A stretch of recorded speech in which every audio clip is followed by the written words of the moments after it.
Good afternoon. It's almost afternoon time. Good morning, Joe. Um, I think for me to start, I need to share this extremely vulnerable moment I am having here today in the last 30 days as I have prepared for this. And I have been very thoughtful and intentional about what I say and how I say it. I think for me, um, I've never had the opportunity to share from the rooter to the tutor. So, who is little girl Jessica Castro to who is 44-year-old Jessica Castro, and all the different hats I have worn, and all the things I have survived. And I will say I am a survivor, and I will say that out loud, and I mean that. Um, and so oh, thank you. Thank you. I didn't have to share all of me. I didn't. But I knew I had the privilege to share all of me. I don't know about you, but I walk in spaces and I give people what I want them to have. They never get all of me. But it's funny, as I run into people from 20 years ago who are in my life, or 18, like, where are the kids? How are the kids? And I'm like, wow, I forget that you knew that part of me, right? Because that's another part of me. This Jessica today is very different. And as I go through this journey, I'm asking you to be patient in my moments that I may have some real human life emotions that come up. When my voice starts to crack as I relive some things that I've gone through, and things I've forgotten about. We turn a lot of things off. I turned off so much. And I'm like, wow, you got to remember that. That's a real thing, Jessica. But that's also who makes me who I am. I feel like I got my power back in starting to tell this story. And so I'm going to go ahead and start sharing. So I called this the evolution of Jessica Lee Castro. And then last night, in a moment, I was like, really, it's the power and audacity of Jessica Lee Castro, because that's really what it's about, that moment right there. And as I begin this journey and tell my story, I hope that there are bits and pieces that resonate, that give you power, that give you hope, that give you all of the things that you need to move forward every day in all parts of our lives. Because maybe it's not about just the work that you do and you show up for every day, but really the you, the person, right? The you without the title, because that's also a part of you, and we can't forget that piece. Mi familia. So my family is from Puerto Rico. Hey! And I show this picture because my family is ridiculously huge, and that's not even all of us. So on the right side of that frame is my grandfather and grandmother. And yes, my grandfather looks like he could be my grandmother's father, because there's 28 years difference in them. And I share that because that's really like where generational traumas begin at, right? And so my grandfather met my grandmother. Prior to him meeting her, his first marriage, he had 13 kids. We're deep. I'm telling you, we're deep. After he met my grandmother, he had an additional 6 kids. And so that's 19 for him. And then my grandmother remarried after she came to the States and had an additional 3 kids. So there's 21 aunts and uncles out there. And I would say the oldest who's still living uncle is 89, and my youngest aunt is my age, 45. And I share the picture of my family because my family really, as I've thought about it, they have set the tone of family, of what it's like to show up, of what it's like to be present. Even when, and not knowing and understanding why they're there or why they do what they do, as an adult, you reflect back and be like, without my family, I am no one. Without my family, I wouldn't be here today. And I'm grateful for them. The early years. This is I was in my cousin's quinceañera, and I was really her little doll, so this is me marrying her. The sad part is like one of the only pictures I have under 10. Whew. However, it was a good moment for us. We celebrated my family. I was born to Maribel Ocasio and George Castro. My mother was 18 years old when she had me. Well, my brother first. My father was 38 years old. He also had 2 older children. And what I have learned over time is that my father was a weekend alcoholic. And so my mother said she had a great life, Monday through Thursday.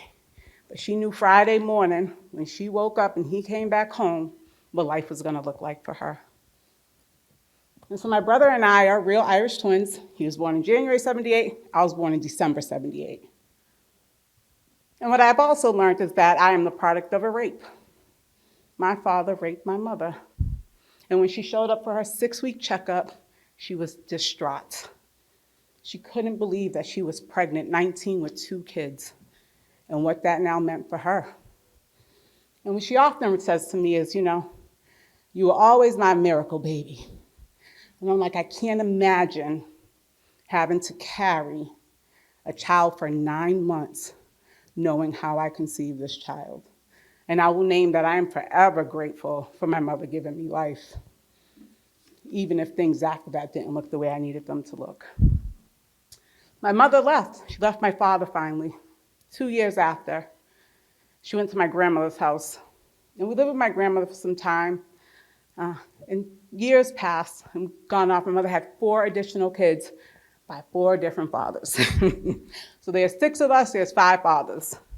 And as I name that to say there's never been consistency in our world, in my life.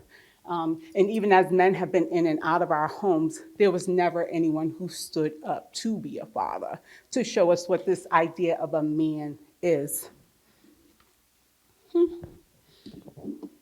And so the one thing I can remember in my first time, really acknowledging or understanding that we weren't going home, I was sitting outside, and my mother's crying, and they put me in the back of a car.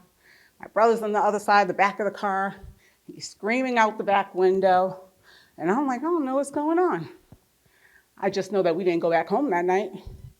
That was the first time I can remember being removed from my mother's custody. The first time DSS became a part of our lives. Not that they hadn't been there before that, but the first real moment I had where something is wrong.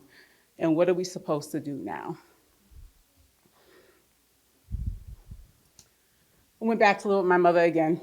I was about 10 years old, and we moved to Brockton. My number 3, I like to call, we're 6s, so I call my number 3 sister. Her father was there, so my mom met him. And we're living in Brockton, and it's just always chaos in my house. What is going on? Why are people in and out of here? Why is music always playing? Why is there never any food? Where's my mother? Where's Papi Louie at? And that happened to be our life. And then I remember waking up from all this screaming, and I'm like, what is going on? I'm 10. My mother almost got shot, and my father jumped in front of her. Papi Louie, not my father. I call him my father, my dad. I don't know what I call him for anymore. And I'm like, what do you mean? Papi Louie's in the hospital. He was shot. I'm like, I don't know what we're supposed to do with that. There's 4 young kids here. And my father, who I thought was my father, is now shot. You want to talk about life turning overnight? Overnight, we legitimately moved from Brockton. Now we're in Mission Hill Projects. School, what school? There's no school. You're just moving. You're moving along. You got to keep going. We get to Mission Hill, and I was like, this is going to be safer, right? We're in this community. My mother meets another boyfriend. Along comes my next sister. And I always remember, my mother always had people. My mother was the most social human you would ever meet in your life. She always had people around. It tells a lot about her as I think about it later in life. And I'm like, oh, okay. It's normal. We go in, there's 10,000 people in my house, and we go to my room, do what we do, we go to school. And then all of a sudden, within a year, I can't even give it an entire year, our doors are getting kicked down. There's police everywhere. There's guns everywhere. My mother's shoving drugs down my panties.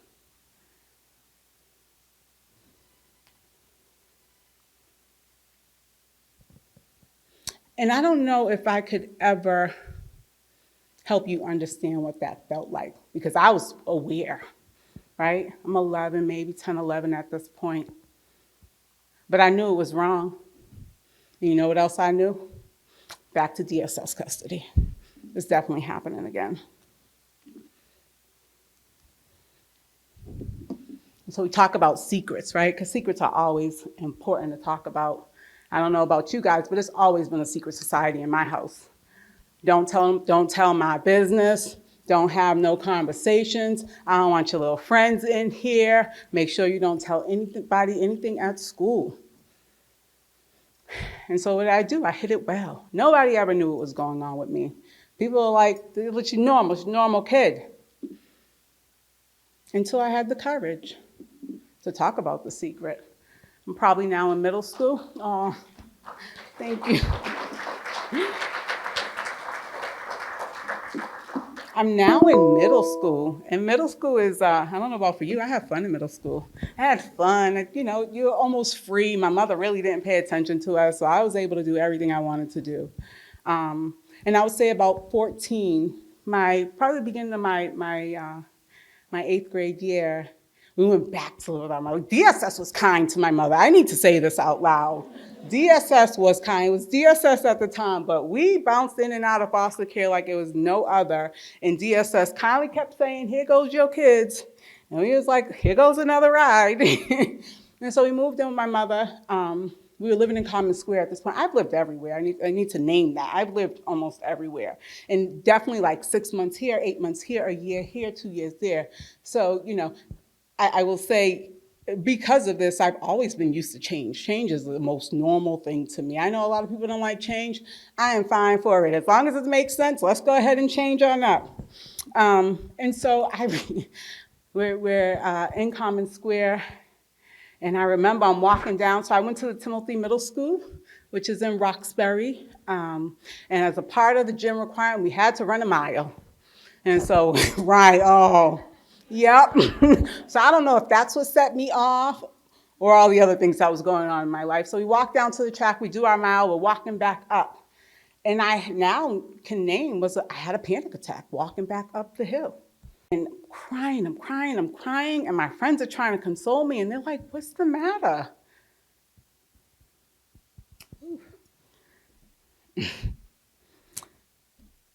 And my teacher came over, Mrs. Jones. I'll never forget. There are some key people in your life you'll never forget. Mrs. Jones came over and she hugged me. And she said, what's the matter, Jessica? And I was just like, my mother's never home. We have no lights. We have no gas. We have no food. I have to go home every day and take care of my siblings. I have to figure out how to feed them. My youngest sister was born at the time. She was probably 1. I said, I don't have any milk for her. What is she gonna drink? What is she gonna eat?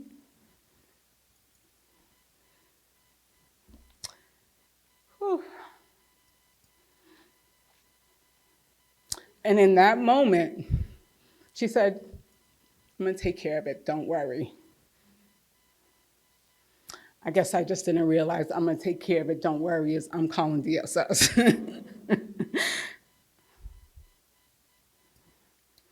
And I think as I've thought back on that moment for me, and I've been doing a lot of reflecting, so much reflecting, like, why was that so pivotal? Like, why did that bother me so much?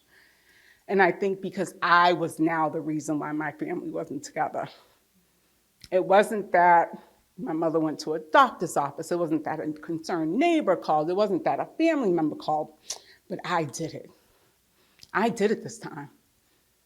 I broke up my family yet again. And so here I am, 14, broken, because I went back home, but I only went back home to grab some stuff.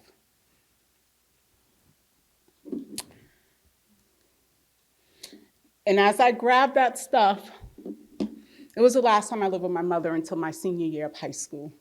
I lived in 3 different homes. 2 of them very quick. I lived in Cambridge for a little bit. I was traveling to Westy. If anybody knows what West Roxbury High School is, from Cambridge. There's no reason to be traveling that far to go to school. And I lived with another aunt briefly. And then I lived with the meanest aunt ever. Y'all have a mean aunt? She was terrible. She wasn't terrible. Her husband was terrible. Um, and later found out that they never wanted me there. They didn't want me there. They traded for me. That's wild if you think of it. I was a trading card in that moment. Their youngest son was having a lot of troubles in gang involvement. And so they said, if you take him, I'll take her. And so they went to go live with two of my siblings in Bridgewater with my aunt and uncle, Titi Wanda and Theo Frankie. Shout outs to them because they're incredible people. And I lived with mean old Titi Marilyn. And when I talk about having to buy my own bed, having to buy my own clothes, were the clothing allowances? Couldn't wait for those. I was always excited. Once a quarter, like, here comes my clothing allowance. Let me go shopping. I remember Christmas. All her kids, all these gifts. She bought me some pajamas. Pajamas. And this was for 2.5 years. And I remember always being in school. People were like, why are you so active in school? I'm like, because I ain't going home. Home does not want me. So I will be active here. And not that I was the greatest student, because I was an angry student. My dean of discipline was like, you have to do better. And I said that one day I'm going to do better. But I showed up and I went to school every day because I had a safe space. I had good food to eat. I didn't have to worry about Titi Marilyn. It wasn't a thing. And so as I went back home to live with my mother again my senior year in high school, I was so excited as I prepared for college and what's to come for Jessica. Turned 18 years old. 36 days later, DSS was back. Again, y'all. Guess what, though? I was marked safe because I was 18. I didn't have to go back this time. You ain't put me in another home. And at that moment, I felt my own power. I don't want to sign back on. Jessica, you sign back on? No, thank you. I've been bounced around enough. It's in my control now. It's in my power. I'll figure it out. And that was the last time my mother had custody of us. She had 6 kids at that point. And at no time during any of those moments did she ever get herself together to take care of us. There was always another kid after another kid after another kid, another move, another short-term treatment. Here we go again. She didn't have the tools necessary, I will name that, to be able to provide for us. Was there generational traumas that she passed down? Absolutely. Was there incredible pain? Absolutely. She became addicted to crack. She then became addicted to heroin, and heroin changed her for the rest of her life.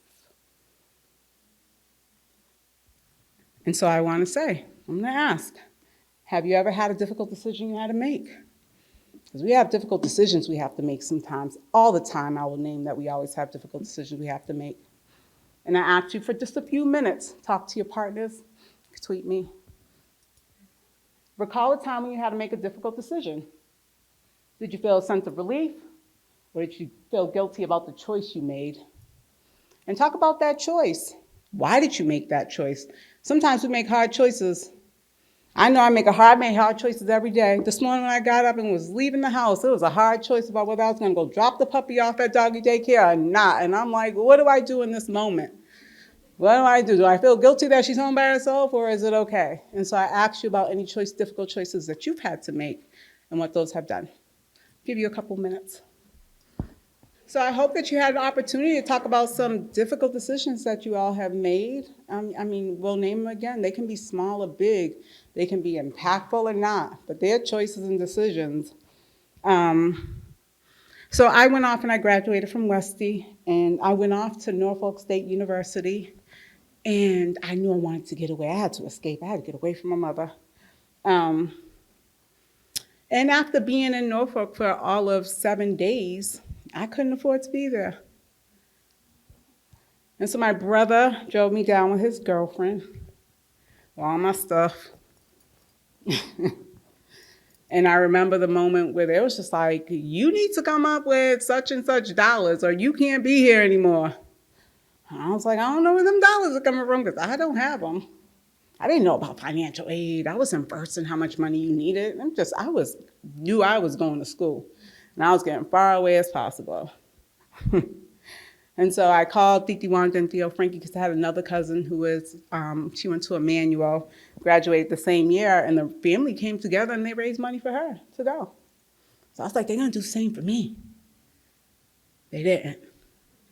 And I think a part of they didn't is because I was going to fail one way or the other. There was no way that Jessica was going to survive all that she's been through and to be in Virginia and be successful. We're not putting that money. There was no return on investment on their side. So I came back, happened to be living in a 4-bedroom apartment. D.T. Wanda and Theo Frankie, they had a house on Julian Street that we always visited. It's almost like the one place I probably grew up. I lived on each floor probably like 8 times because that's how much I lived with different people. And I remember going to a foster care review. And I've always stayed in touch with the kids' foster social workers. It was important too because I wanted to know what was going on with my siblings. And my mother had, probably 6 months prior to that, had went to a program called Entre Familia, and it's a substance abuse treatment facility in, I think it's like the Mattapan line. And she was able to take my 2 younger siblings with her there. And while she was there, she made a non-safe statement.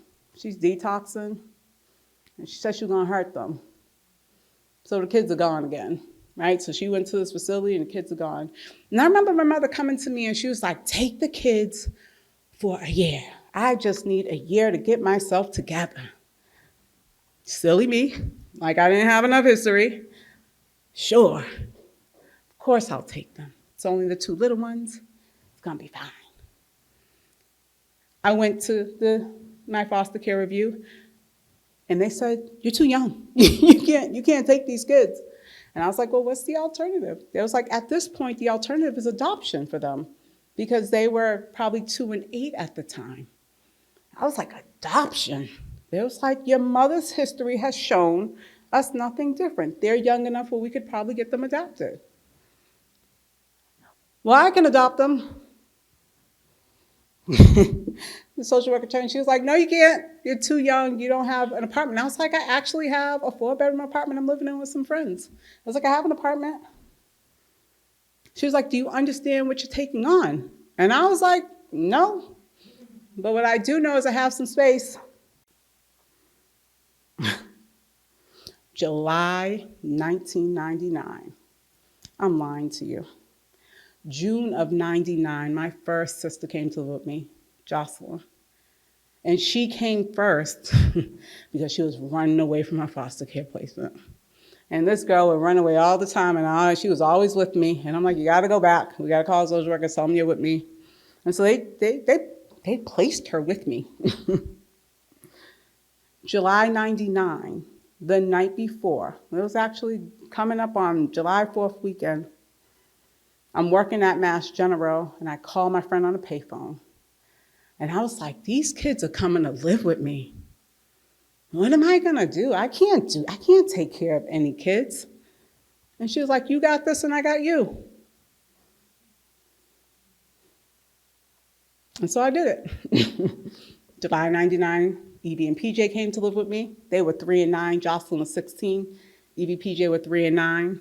My last sister, Maritza, she came to live with us in September of 99. And she happened to be in an intensive foster care situation. And things were just so hard for her that they finally let her come live with us. I know it's only 5 of us. So my older brother, Matthew, shortly after he was living in Bridgewater, he came down and moved in with us. So the 6 of us were together for the first time in probably 5 years. Thank you.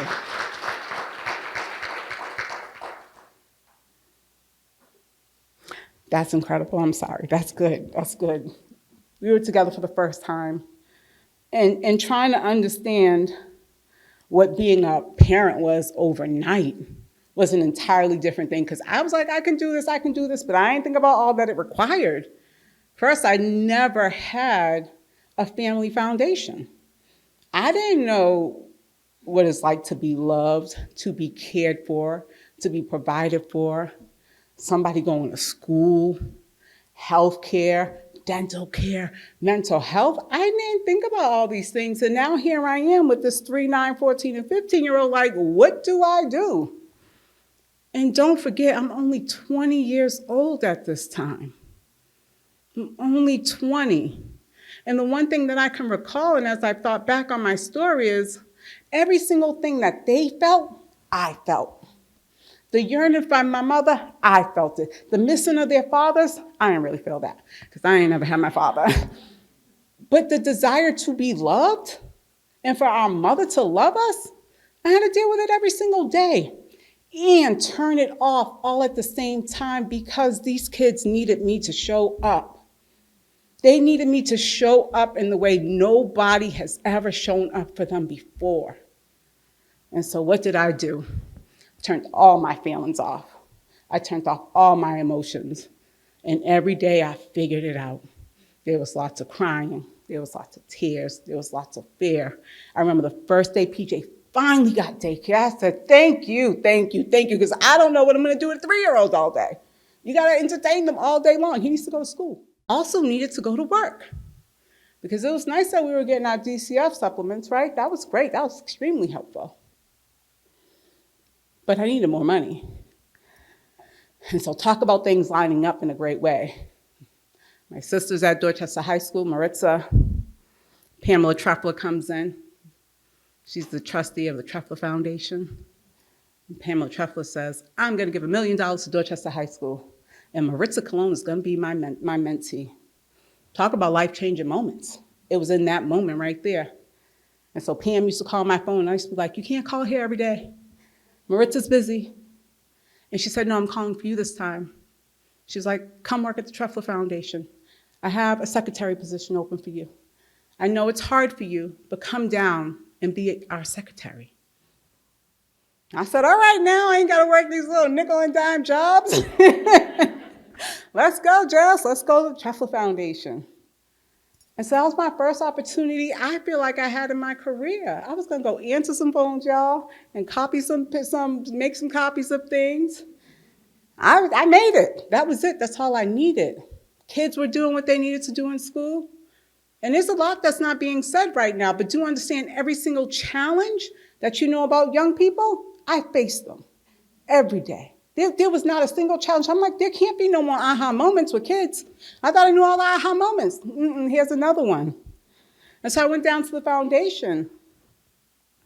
And I started my job, and I remember I was making $40,000. Right? I am 22 years old, and I have a little bit of money. But I also now can do things that make sense. Pam taught me how to write a check. I didn't know how to write a check. What is write a check? I learned how to write a letter for me. I learned how to address an envelope. Things that you don't think you need. I was finally learning. I had some hope there. I said, wow, if I can do this, anyone can do this. Because she gave me the opportunity. So we lived on Julian Street for a couple of years, and then I had the opportunity to move to Newton. Whew. Newton was a situation. Imagine a bunch of little Boricuas running around in Newton, boy. It was real, and microaggressions were realer. I remember the first time I bringing PJ. So PJ, as y'all can see in the top right corner, he's half Irish, half Puerto Rican. We just mixed races in there. But I remember bringing the PJ first grade. I'm walking in all excited with him. And I'm heading out, and the teacher's like, are you his nanny? And I'm like, his nanny? Ma'am, he belongs to us. He is mine. There is no nanny situation. But the first thing that teacher can say, not like, I hope he has a good year. The first thing she saw was this Spanish woman, and she got to be a nanny. There's no way that she is in this building with these kids. She can't be a parent here. And not that we were the only family of color in Newton, because we weren't, but it was so limited, right? But that's the only thought that she had. And I was like, nope, I'm here for the long run. Not to worry, you'll see me more. I'm going to continue to show up here. Newton provided a safe space. I felt free in Newton. I felt like everything was safe. I was lonely in Newton. My community had been pulled away from me, my friends, my job, my support system. But the kids had an opportunity for a great education. It's always about the kids. Every single move I make from, when I was 14 to present day was always about the kids. I want to make sure these kids have another opportunity. I want to make sure these kids know that they are worthy. I want to make sure that these kids know not only are they worthy, that they have the opportunity to be nothing but great, that this is just a moment. We were born to our mother. We were born to our father. We have opportunities to make change, and you're not going to be a statistic. Not as long as I sit here with us. We're going to keep pushing. We're going to keep moving, and we're not going to stop. Because that's always what's important for me, not anything else. Like, am I giving somebody else the opportunity to be great? Because we all have greatness within us. This is my favorite poem. I just want to insert this here real quick. Ooh. Thank you. Give it all to hope. Times when I'm hurt, times when I'm broken, times when only tears seem to have replaced the words I would have spoken. Times when I'm tired, because I'm tired, y'all. I will say that out loud. I am tired. Times when I lack, times when the people I love do not seem to love me in turn. Times like this when I'm lost in myself, I would just give it all to hope. When I'm despised, when I'm alone, when I'm actually not lonely but feel so cold, when I'm down, when I'm forsaken. When I feel like faith is down and doubts have overtaken, times like this, when I'm lost in myself, I would just give it all to hope. Even when I'm worried, even when I'm scared, even when I finally conclude that nobody cares, even when I'm confused, even when I'm discouraged, even when I can't express my innermost rage, because the rage lives inside. Times like this, when I'm lost in myself, I would just give it all to hope. Give it all to hope.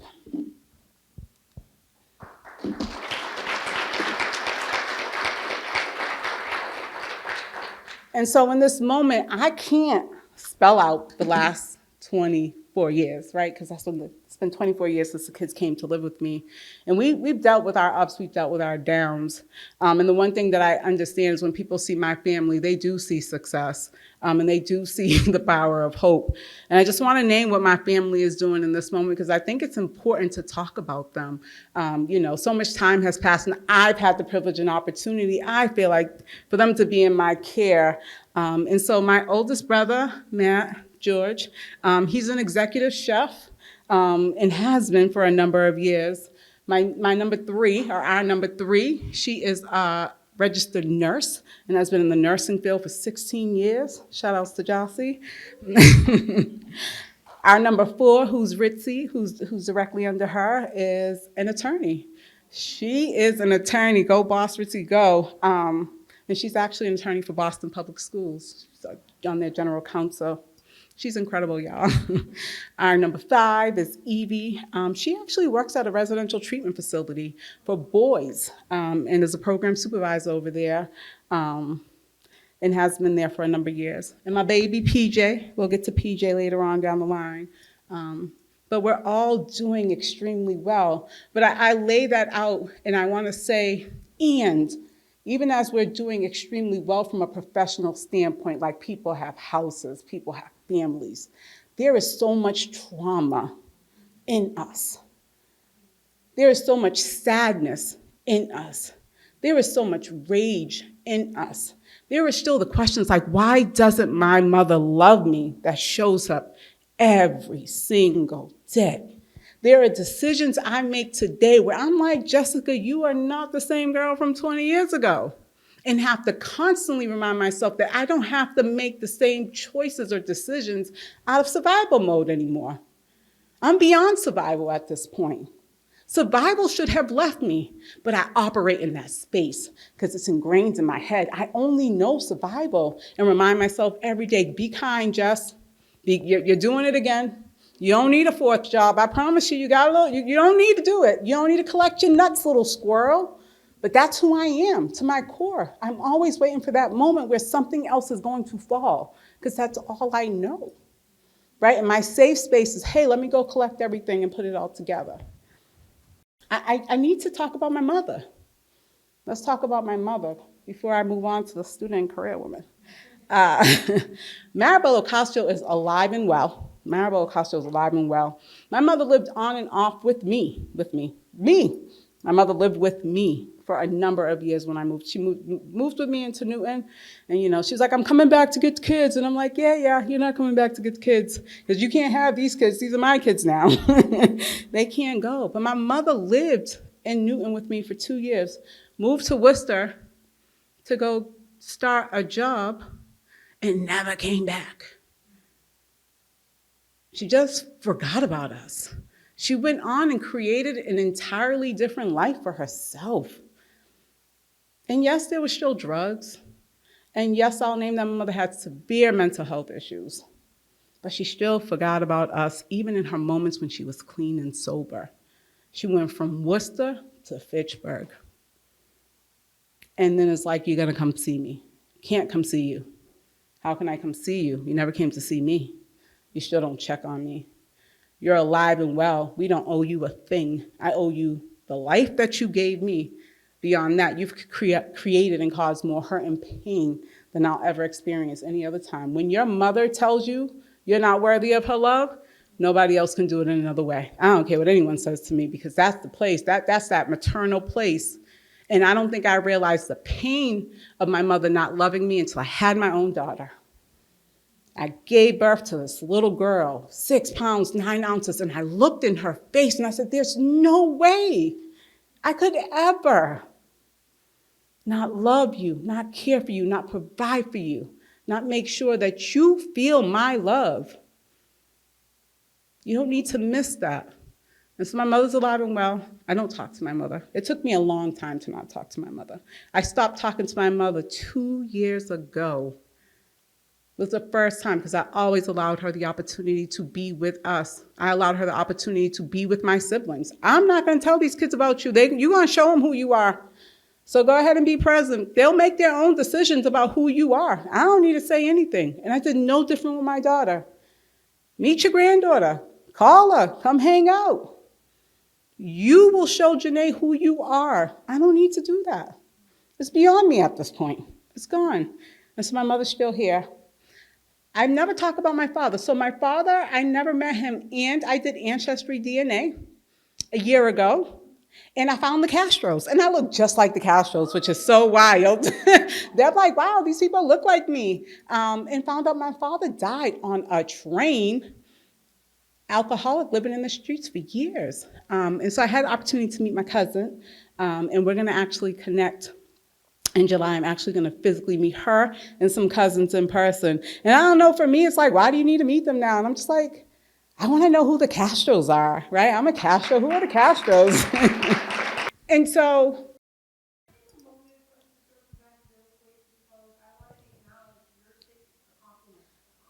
oh.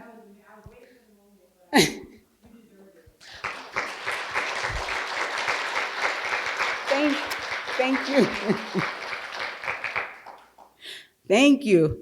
Thank you for saying that out loud. I will stand here and say, I don't think I have a story. And people are like, what do you mean? You got to share your story. My friends are like, you got to share your story. But I'm like, for what? It's just, there's so many Jessicas.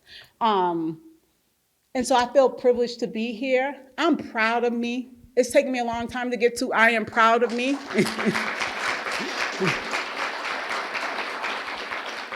And I think I'm proud of my resilience.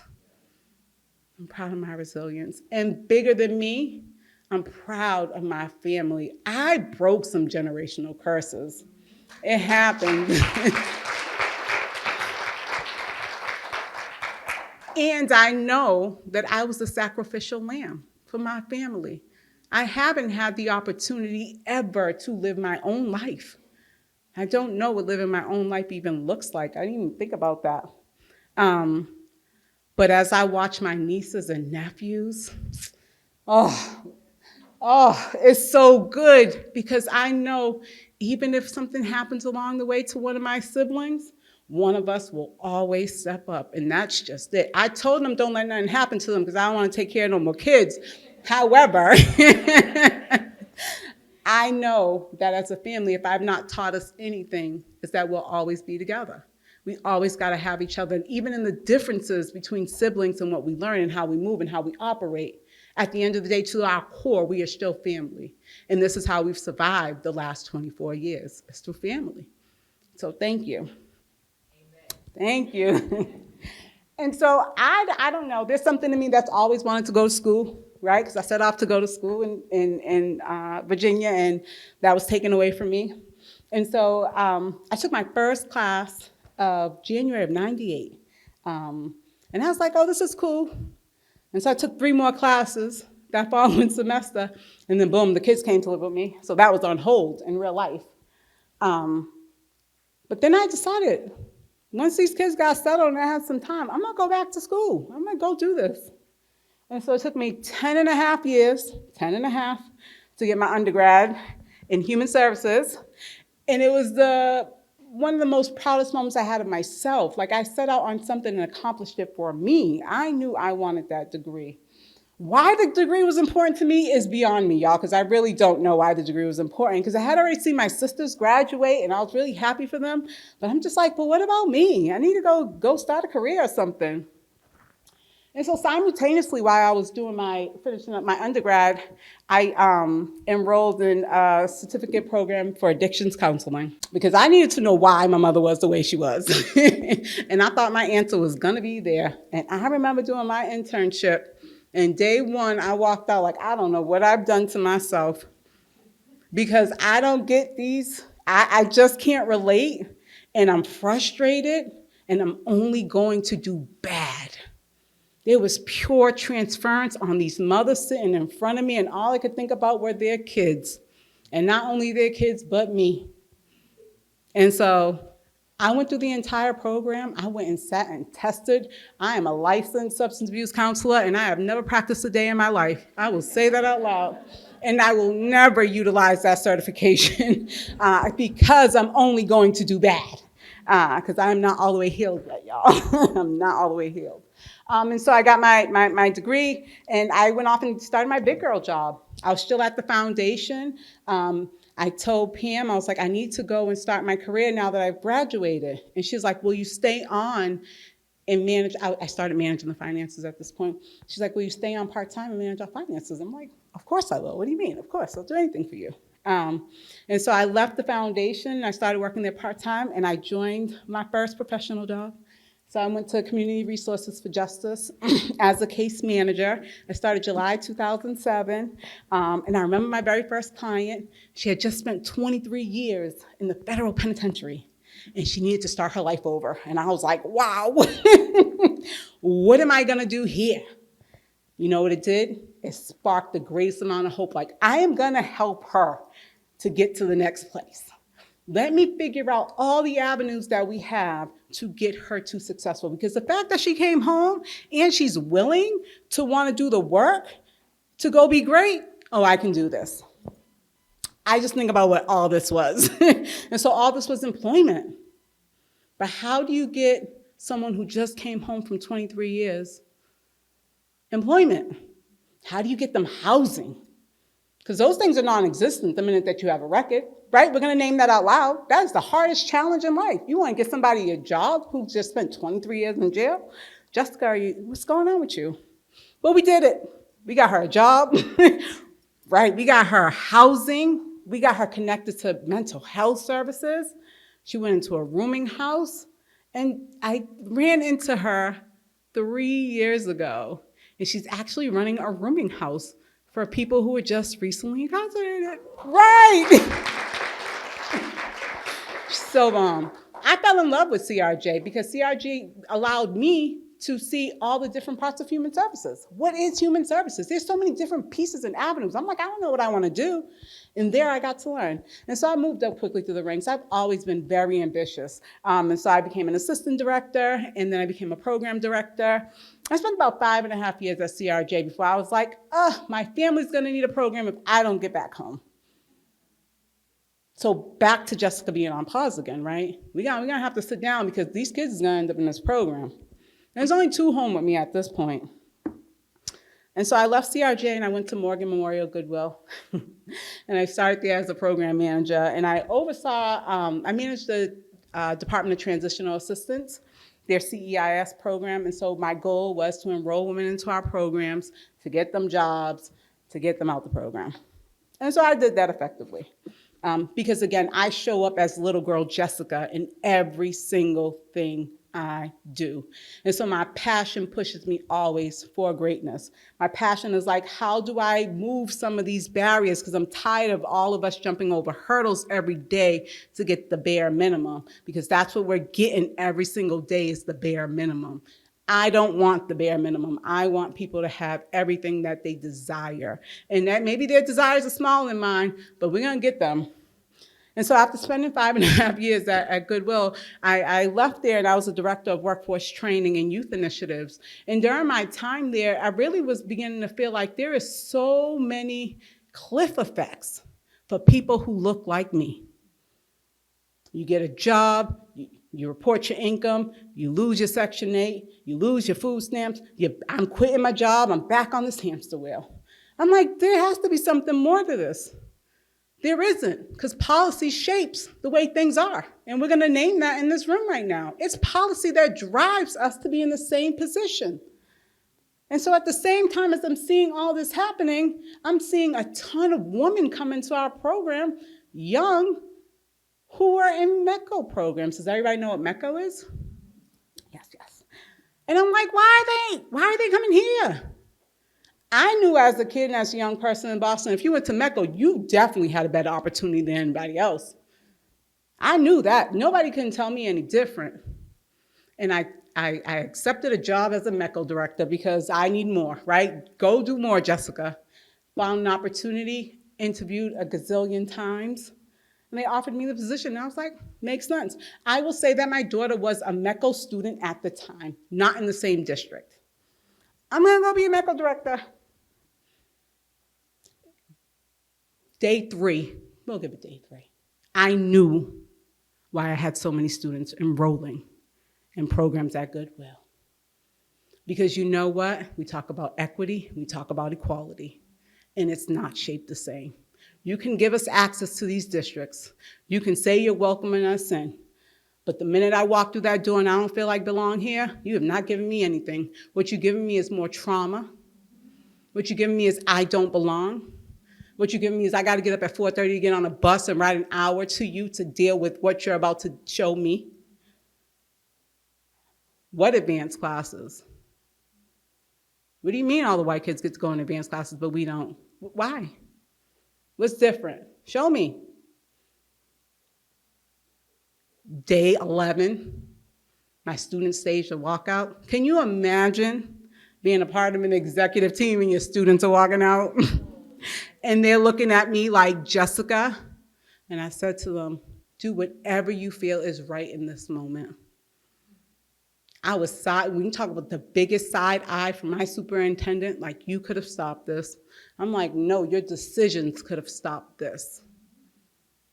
The way you make someone feel could have stopped this. But what you choose to do is continue to put them on the back burner to say that you have some diversity in your school for your kids. We're more than that. We're not just pretty faces. We're not doing that. So I had to leave. Because if I didn't leave, they was definitely gonna tell me I had to leave. And so I spent 2 years there with them, and I struggled because I knew they needed somebody. There was nobody there to fight for them every single day. So here, but I knew that I would have done more harm than good being there also. And I get a phone call, April. I don't want to name 2018, 2019. Pam Trefler calls me. I'm still at the foundation, y'all, because like I said, I work 15 jobs all the time. And Pam says to me, Jessica, I've been thinking about this role working with UMass Boston in the Dever Elementary, it's a school in Dorchester. And she was like, my thoughts are that somebody would be part-time at the foundation, part-time on the ground at Dever. And I was like, Pam, that sounds like a wonderful opportunity. Do you want me to get sort of a job description together? Like, how do you want me to help you? And she's like, oh, no, I want you to come back to the foundation full-time. Exactly. And I was like, oh, this is going to be incredible. But I need to be in programs. I don't want to be at the foundation full time. The foundation's boring. Who am I going to talk to? Who am I going to help? But I took the job, and I took the job because of my daughter, not because of me. Because I'm like, wow, this will give me opportunity to be home. This will give me opportunity. I'll have a quiet, things won't be as chaotic. My phone won't be ringing. If you are a MECO director, do understand this. You wear every single hat for every single student that you have there. So I had 105 students. I wore the hat for 105 students. And at some point, you're like, this is not realistic and is not going to work. And so I kindly went to the foundation. And I started my time started there as a program officer. And I worked my way up to the VP, go VP.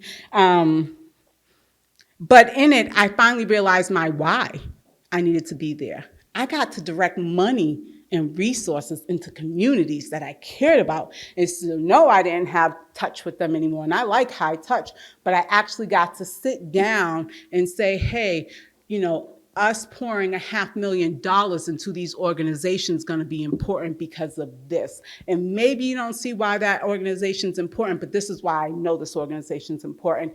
I know the community. I can be in there with the leaders. I can have this conversation with people. I can make sure that the work is getting done that needs to get done. And so that's finally my why at the foundation, though it took a long time for me to get there. And so I've been successful in school. Oh, this picture here, I'm sorry, to the right, I actually got my MBA too. So I have a master's in business.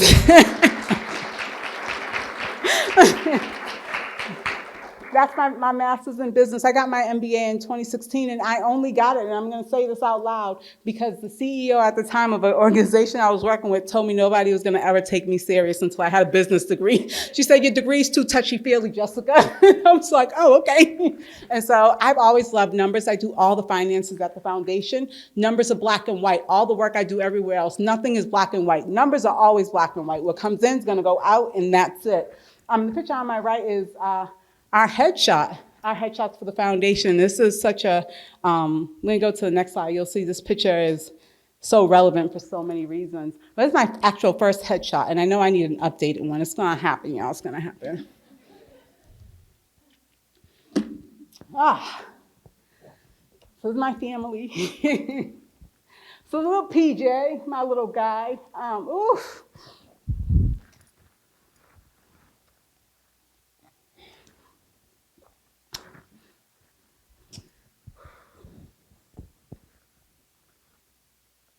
And so PJ passed away the day after I took that headshot.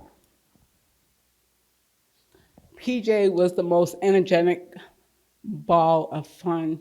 He was the most mischievous kid. I remember when he came to live with me, he was 3. He didn't like me because he didn't know me. Just another stranger.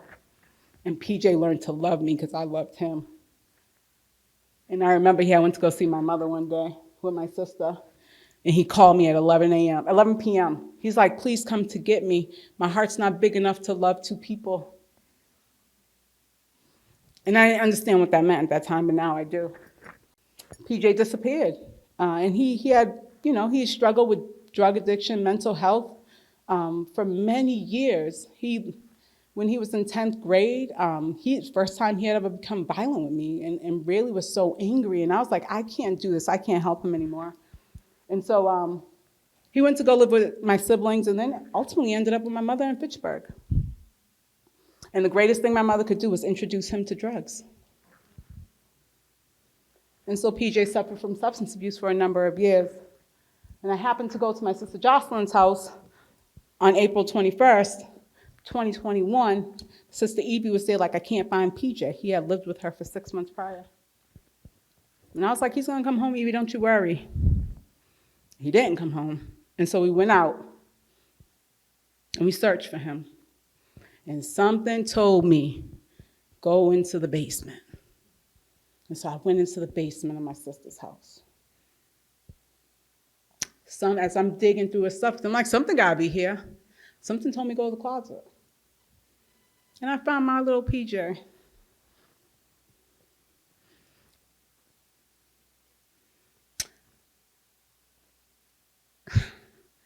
PJ was my son. And I have to learn to live life without PJ now. Talk about full circle, me being invited to speak here.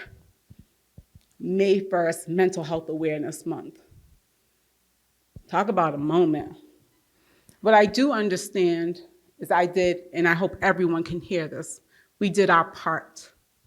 Even with guilt, as people don't make choices or they're not allowed to because they can't, we do our parts. We show up every day.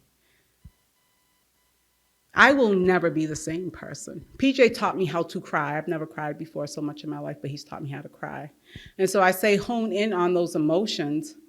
Feel everything that you need to feel. Live with everything that you need to live with.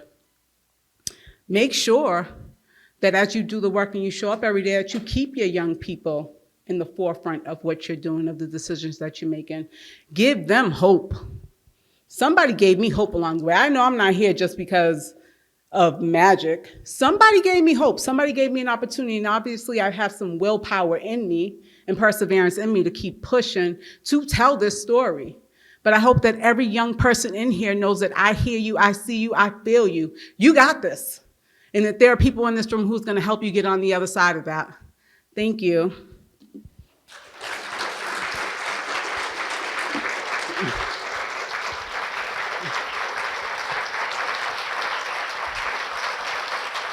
Thank you. Can we get another round of applause for Jessica?